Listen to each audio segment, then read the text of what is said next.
Hey everybody, this is my final kit.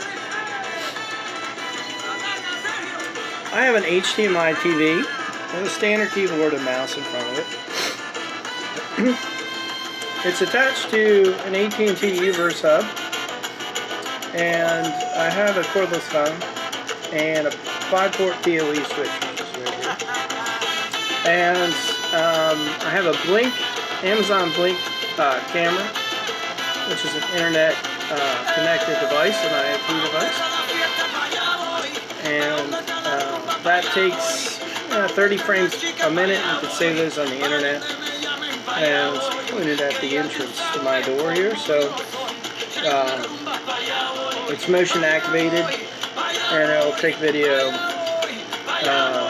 only when necessary. So that's pretty cool, unless the power's cut. So if you don't have it hooked to a UPS, you're sort of screwed. I have a Mac Pro 3.1. It's got 3 drives in it. I have 5.5 terabytes. I have a boot drive, which is 500 gigs, which has Mac OS on it. I have a 1 terabyte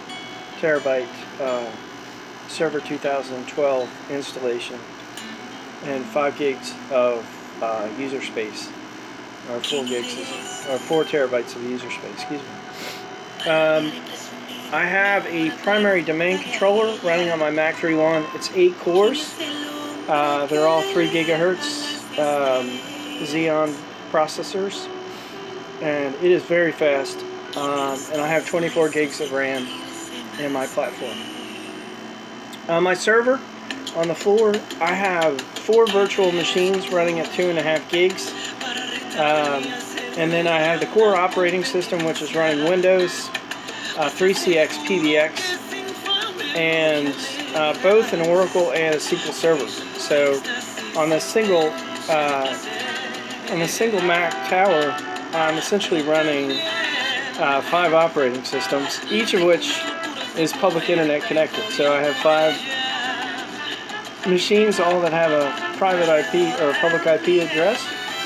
And then I have a secondary domain controller, which is just running on an iMac. This is a really old iMac. It's a 2008.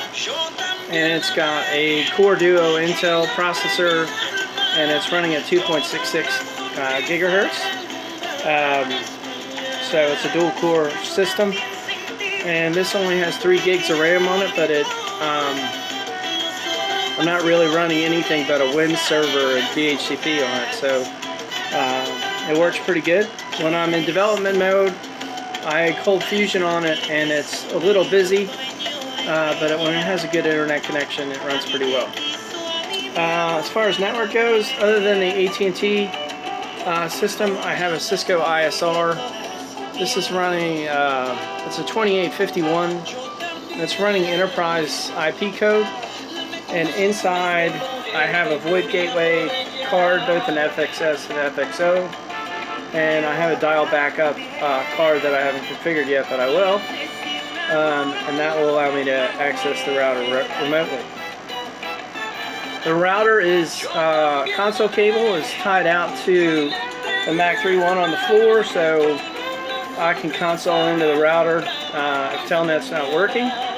And then I have 3 Cisco IP phones, or actually 2 Cisco IP phones, and a Polycom 501 sound point. That's 2 SIP phones essentially, and a legacy skinny phone.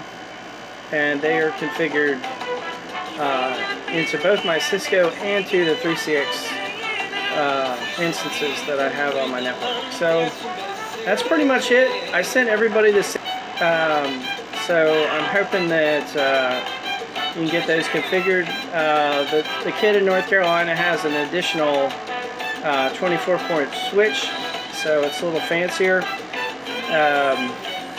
But essentially this is what I have configured. I'm going to add a 3rd server here running Mac OS as a host, just because I want to run my 2 Novell servers that I have. So I haven't done that quite yet, but I will. and this is sort of the final form that I'd like to see in both North Carolina and in California. So total space required is a single drafting table.